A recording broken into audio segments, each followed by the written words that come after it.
Se tiene dos esferas concéntricas, una de radio A, radio B, y la región entre las dos esferas, todo ese volumen se rellena de cierto material que tiene una densidad de carga ρch igual a ρ sub 0, que es una constante, por r cuadrado, donde r cuadrado es la distancia medida desde el centro común de las dos esferas. Si bien es cierto, aunque en la representación lo que tengo dibujado o representado ahí son dos círculos concéntricos, pues se debe sobreentender que me estoy refiriendo a esferas. En este caso podemos representar, dibujar las esferas si quieren interpretarlo de una mejor forma, pero no hace falta con que escriban o que dibujen los círculos concéntricos, es más que suficiente.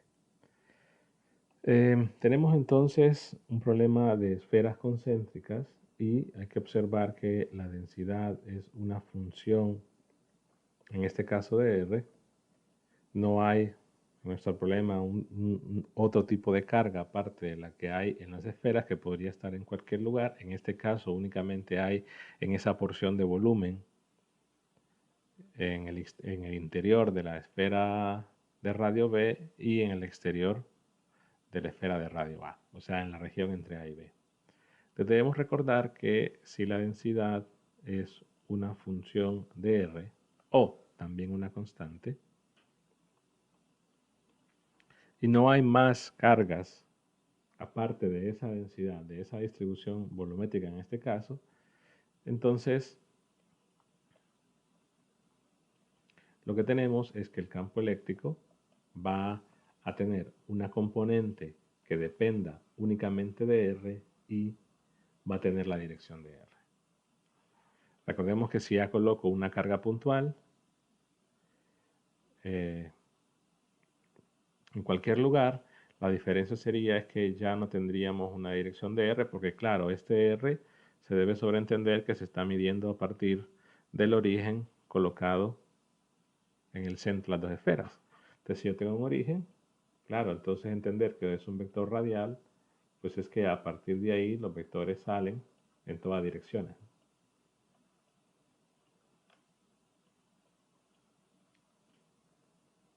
Entonces, si ya coloco una carga puntual en cualquier punto fuera, no tendría una dirección radial. La única opción o la única forma que mantendría la dirección radial es que la carga puntual sea colocada en el origen. Pero este no es el caso.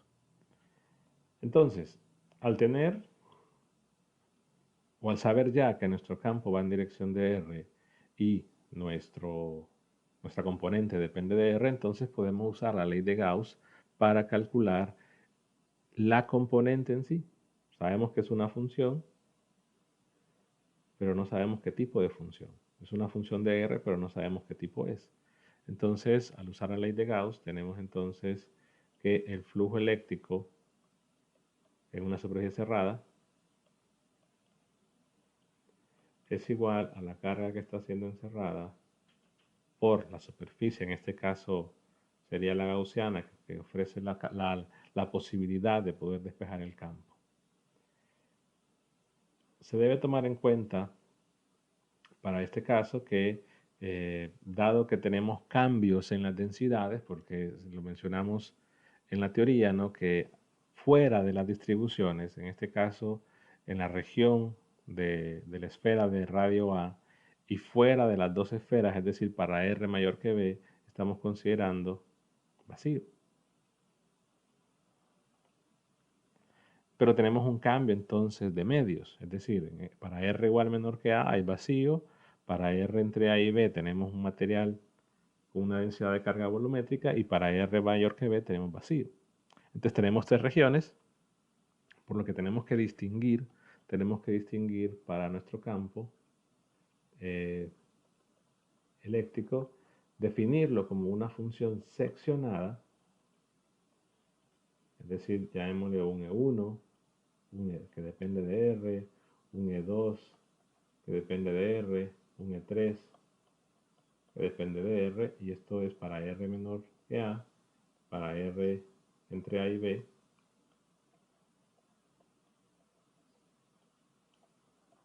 y para R mayor que B.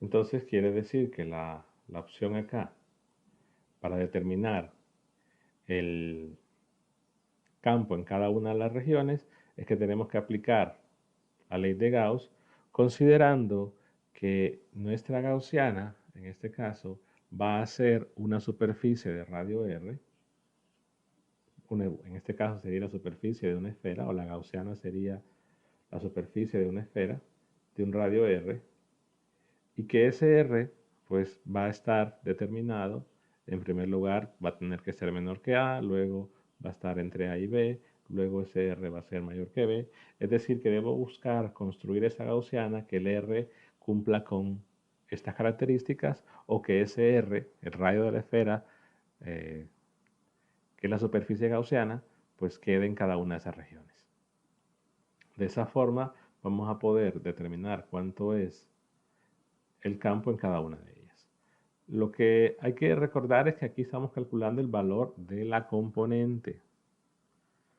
Ya la dirección, pues si ya lo queremos como vector, pues lo que tendríamos que decir es simplemente agregarle pues a cada una la dirección que ya sabemos cuál es por el tipo de densidad que tenemos, que puede ser una función de R o una constante, en toda la región del espacio, en todo el espacio, no solamente es que tienen que ser una densidad dependiente de R o constante en el interior de las esferas, porque también puede existir una carga puntual, como ya lo mencioné, en el exterior y ya no podríamos despejarlo directamente de esto, teníamos que usar algún principio de superposición para poder encontrar nuestra respuesta.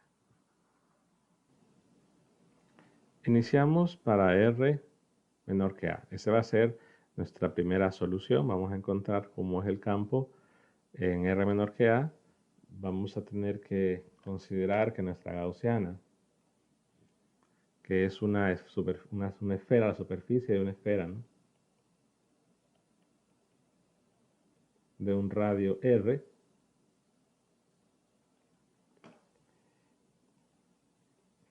debemos colocarla, o tendría que ser ese R menor que A,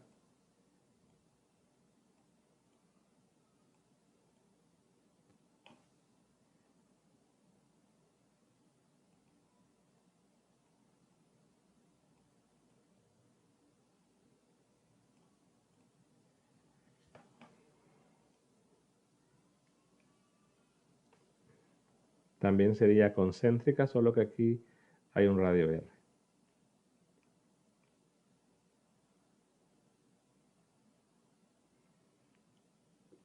Y recordemos que carga para este ejercicio solo hay en la parte entre R igual a A y R igual a B.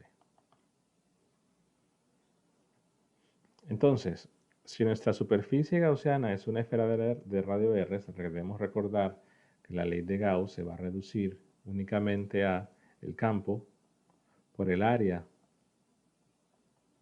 superficial de la esfera sobre la carga encerrada por la superficie gaussiana entre epsilon 0.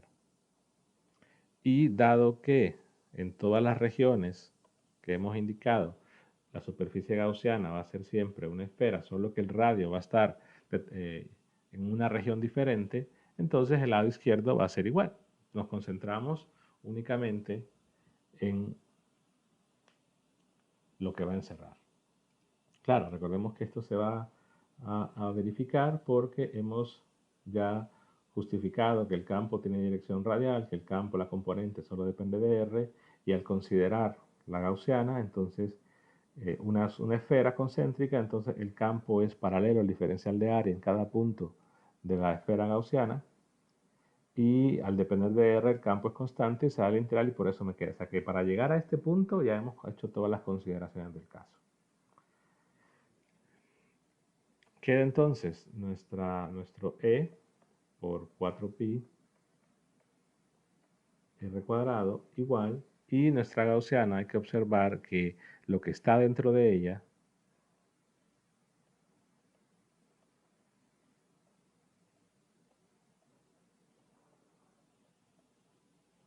pues en su interior o dentro de ella no hay carga de ningún tipo. O sea que la carga que está encerrando, en este caso es cero. De forma que puedo despejar el campo en esa región y decir que el campo que le he llamado E1 anteriormente, pero se va a sobreentender que es el campo en esta región, entonces ese campo es cero.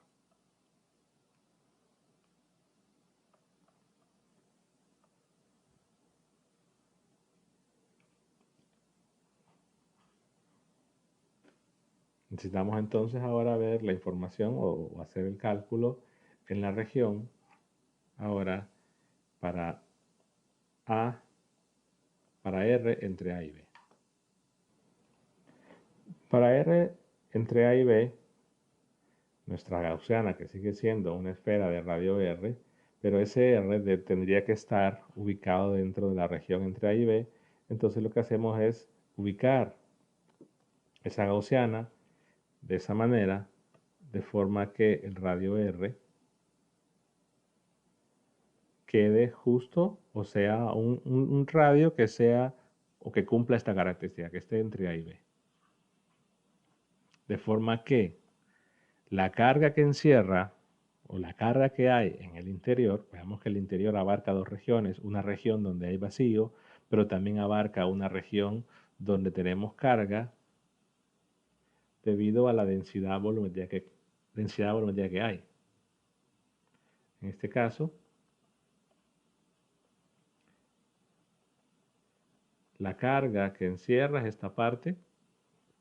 Claro, la gaussiana tiene una esfera de radio, tiene un radio R y la parte del interior es un radio A.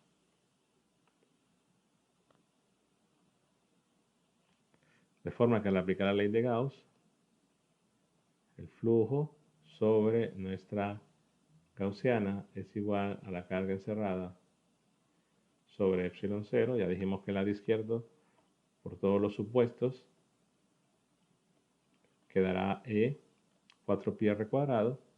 Y hacemos la comparación. Veamos que es la misma expresión que la anterior, eso no va a cambiar, solo que aquí se debe aclarar que el R es un valor que es menor que A y que aquí el R es un valor que está entre A y B. Entonces, si de repente usamos la misma variable, eso no importa, estamos diciendo que es una expresión que va a tener sentido en cada una de las regiones, puesto que ya hemos establecido que es una función seccionada. Y esto es igual a la carga encerrada,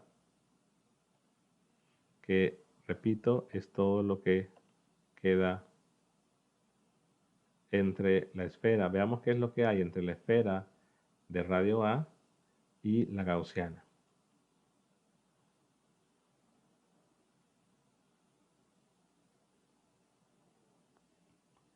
Entonces, esa carga encerrada, dado que tenemos una densidad entre A y B, en todo lugar hay una densidad que depende de esa distancia R, y notemos que esa distancia R en todo caso es la misma variable de la densidad, porque la densidad es ρ sub 0 R cuadrado, donde R es la distancia desde el centro hasta un punto cualquiera, entonces es la misma variable R de la representación de la gaussiana.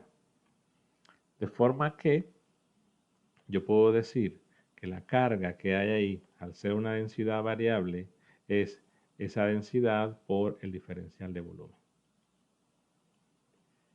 Notemos que este diferencial de volumen, esto es un integral triple, y que ese diferencial de volumen, pues en coordenadas esféricas, es r seno cuadrado, diferencial de r, diferencial de teta, diferencial de phi. Pero que en este caso la densidad es una función de r. Entonces, si es una función de r, podemos hacer la integral de teta y la integral de phi de una sola vez en nuestro diferencial y expresar al integrar teta de 0 a 2pi, phi de 0 a 2pi, perdón, y teta de 0 a pi, que nos quedará 4pi por r cuadrado diferencial de r. Es decir, dado que nuestra densidad solo depende de r, pues ya podemos colocar directamente el resultado de la integral de teta y la integral de phi. Entonces, la carga encerrada sería igual a una integral de la densidad, que es una constante, por r cuadrado, por el diferencial de volumen, ya integrados las variables teta y phi. Y claro, ¿no? Esa r, estamos viendo la carga que hay entre este punto y este punto. Es decir, entre r igual a y r igual a r. Valga la redundancia. Y esa redundancia nos dice que es entre r igual a y un r, que es el radio de la superficie gaussiana. Entonces podría haber quizás un pequeño conflicto en que la variable de integración no debería ser la misma variable límite. Es decir, entonces tenía que estar hacer una diferencia. La diferencia la puedo establecer con un primado, solo para hacer referencia que una cosa es la variable de integración y otra cosa es la variable del límite superior. Es por formalidad, aunque si eso de repente no genera ningún tipo de conflicto, lo pueden dejar así. Pero repito, en todo caso no sería formalmente correcto dejar la misma variable límite con la misma variable de integración. Eso a veces trae confusión a los estudiantes, por esa razón que igual lo cambian. Entonces al integrar quedaría rho sub 0 por 4pi. Vean que me queda un r a la 4 al multiplicar. Si yo integro quedaría entonces un quinto de r primado a la 5. Evalúo y queda entonces r a la 5. Luego evalúo en a, pues quedaría a la 5. De forma que puedo decir que la carga encerrada, lo voy a hacer un poco más acá. La carga encerrada es rho sub 0, o voy a poner primero 4pi, rho sub 0, r a la 5 menos a la 5, sobre 5, lo que nos quedaba aquí el denominador, y pues no olvidar el epsilon 0.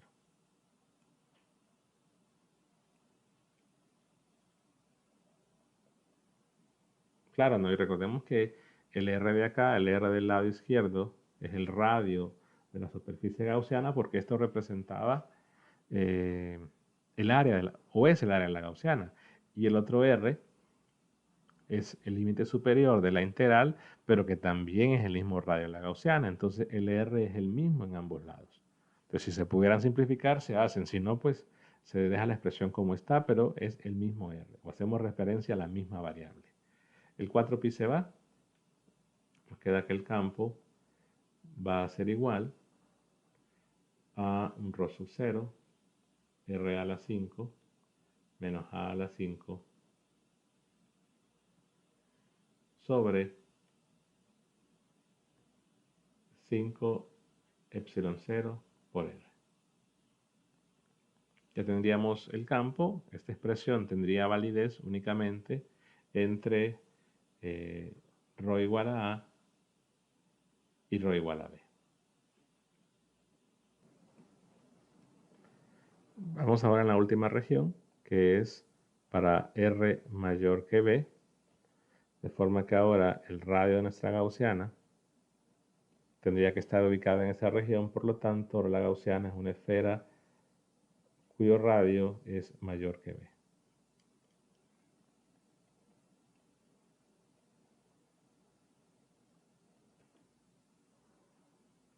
Claro, hay que observar dos cosas, ¿no?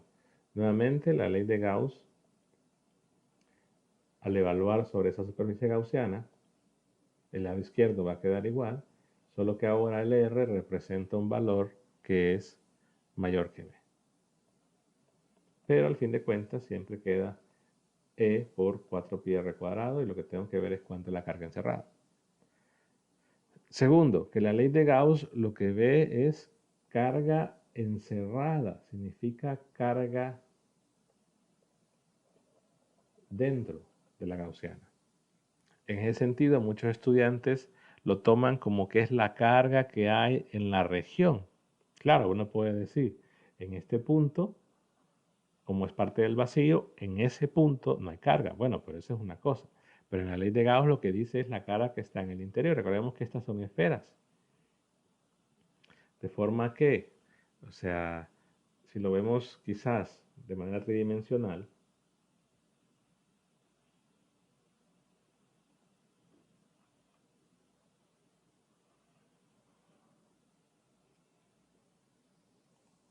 la esfera de radio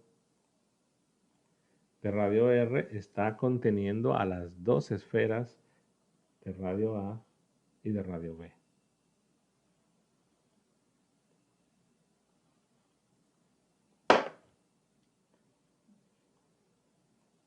Entonces, todo lo que hay en el interior debe pues irse sumando a ver qué carga encerrada. En todo caso, la única parte donde hay carga, en el interior de la esfera de radio R es justamente la carga que está entre la esfera de radio A y la esfera de radio B. Solo ahí hay carga, entonces solamente esa parte se debe incluir. Pero claro, es una densidad variable, por lo tanto la carga encerrada es la integral, escribo el diferencial ya hecha la integración con respecto a θ y φ, de nuestra densidad que es ρ sub 0, r cuadrado, diferencial de r.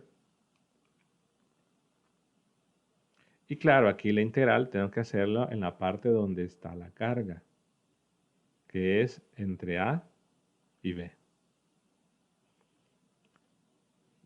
Rápidamente tenemos que es 4pi, ρ sub 0, b a la 5 menos a la 5 sobre 5. Si vemos la expresión de la carga encerrada entre A y B y la carga encerrada entre A y el R, vean que aquí sí hubo necesidad de ponerle primado para no tener para tener la formalidad, ¿no?, de que no debería ser la misma variable de interacción que la variable límite, pero la expresión es muy similar. Entonces, realmente, aquí lo que me está diciendo es cómo cambia la carga a medida que voy moviendo ese R. De forma que la expresión puede ser obtenida directamente si en lo que tuve antes, la carga encerrada para la región anterior, cambio el R por B. Pero solo se cambiaría en la parte de la carga, porque algunos dicen, ok, tengo la expresión del campo en la región 2, entonces si yo quiero el campo en la región 3, solo cambio R por B y cambian los dos R. No, solo se cambiaría el R de la parte de la carga encerrada, el otro R no, porque el otro recuerden que representa el área de la superficie gaussiana y es una superficie de radio R. Entonces, solo nos quedaría aquí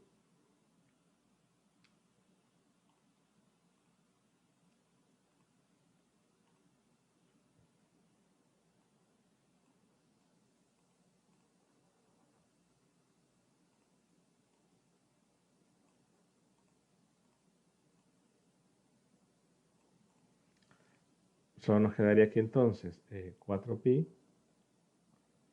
ρ sub 0, b a la 5, menos a la 5,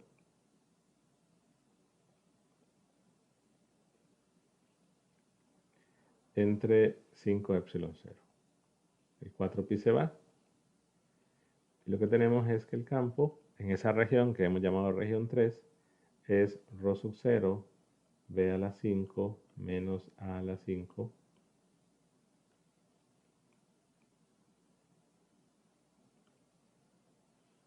sobre 5 epsilon 0 r al cuadrado. Entonces tenemos nuestros campos. Puedo regresar otra vez aquí y decir, bueno, el campo, que nuevamente es una función seccionada. Primero vale 0 si r es menor que a. Luego vale ρ sub 0, r a la 5, menos a la 5, sobre 5 epsilon 0, r cuadrado, si r está que entre A y B, y luego vale rho sub 0, B a la 5 menos A a la 5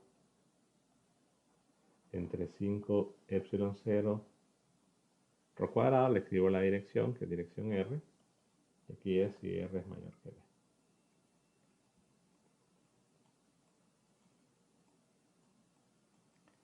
Verificando, está bien.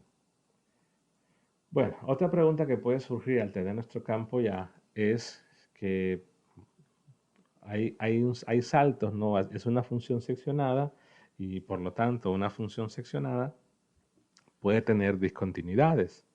Porque, ¿qué sucede en esos puntos donde cambia la región? Es que sucede en realidad, ¿qué sucede en R igual a A? ¿Y qué sucede en R igual a B?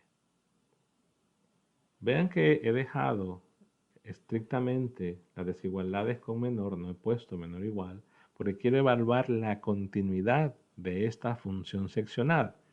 Continuidad en el sentido de que lo vieron ustedes en cálculo 1. De forma que, si yo agarro mi primera región, es esta, y yo evalúo en cualquier punto en R igual a A, si agarro esta región y yo evalúo en R igual a A, pues obtengo 0. Es decir, en R igual a A yo obtengo que el campo 1, por así decirlo, es 0.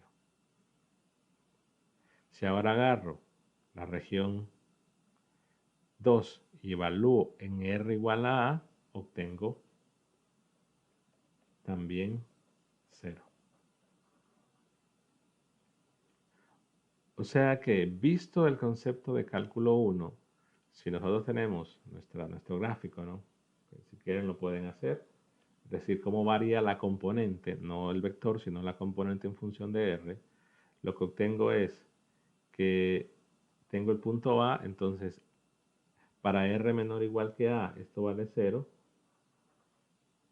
Y para R mayor entre A y B, es una función,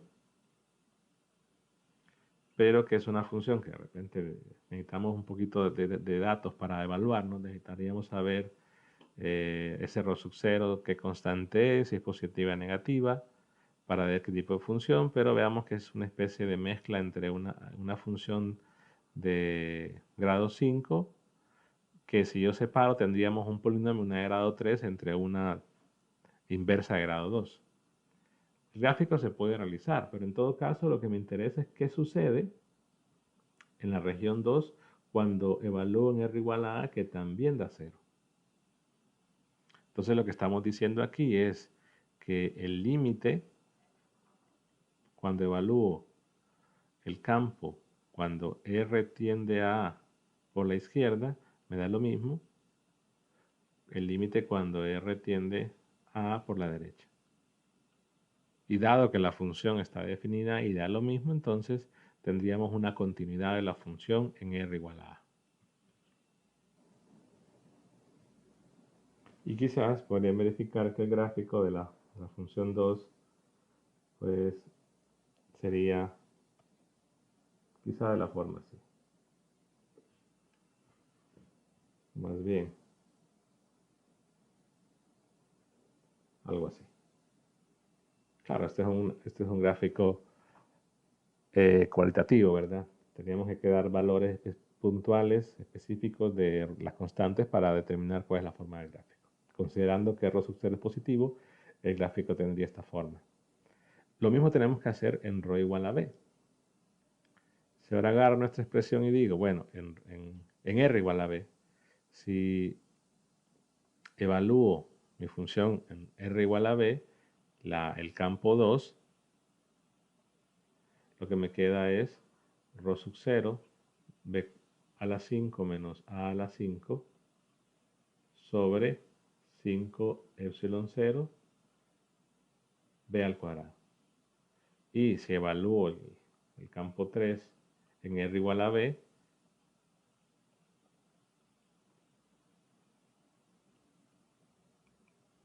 pues observen que queda exactamente lo mismo. Entonces, es como decir, tomamos el límite de cuando R tiende a B por la izquierda y cuando R tiende a B por la derecha. y da lo mismo. Claro, ya la expresión del campo 3, se puede ver que variable solo hay en el denominador, es decir, es una función inversa de R a la 2, por lo que la expresión del gráfico en R igual a 2 tendría que ser algo que va decreciendo, ¿no? De forma que a medida tomo el límite a la izquierda y a la derecha en R igual a B y en R igual a A, obtengo que la función es continua. Entonces, al ser continua, lo que hacemos directamente, luego de verificar la continuidad simplemente evaluando, pero vean que es la misma idea de continuidad de cálculo 1 o cálculo 2, cálculo 1 creo que es lo que lo suelen ver. Entonces puedo agregarles en cada uno la igualdad. Veamos qué podría suceder en algunos problemas, ya vamos a ver ejemplos, que el campo eléctrico quede discontinuo, justamente en esos puntos donde haya un cambio de características del medio. Es decir, aquí lo que cambia es la densidad de carga. En una región vale 0, en una región es una función de r al cuadrado y en otra región vuelve a ser 0. Y eso podría ocurrir en algunos casos, esos cambios de condiciones o cambios de densidades, podría ocurrir que las funciones sean discontinuas y el hecho de ser discontinua, recordemos que gráficamente era que en cierta región teníamos, qué sé yo, este gráfico, luego teníamos otro gráfico así, luego teníamos otro gráfico así, entonces en este punto digamos que es R igual a A, al evaluar por la derecha y por la izquierda no da lo mismo, de igual forma en un R igual a B, al evaluar por la derecha y por la izquierda no da igual. Entonces ahí tendríamos discontinuidades en los campos, de forma que ya no podría, en esos lugares que es discontinua, que es A y B, ya no podría cerrar o colocarle el igual. Y no había ningún problema. Solo que, repito, deberíamos de no colocar el igual si fuesen discontinuos.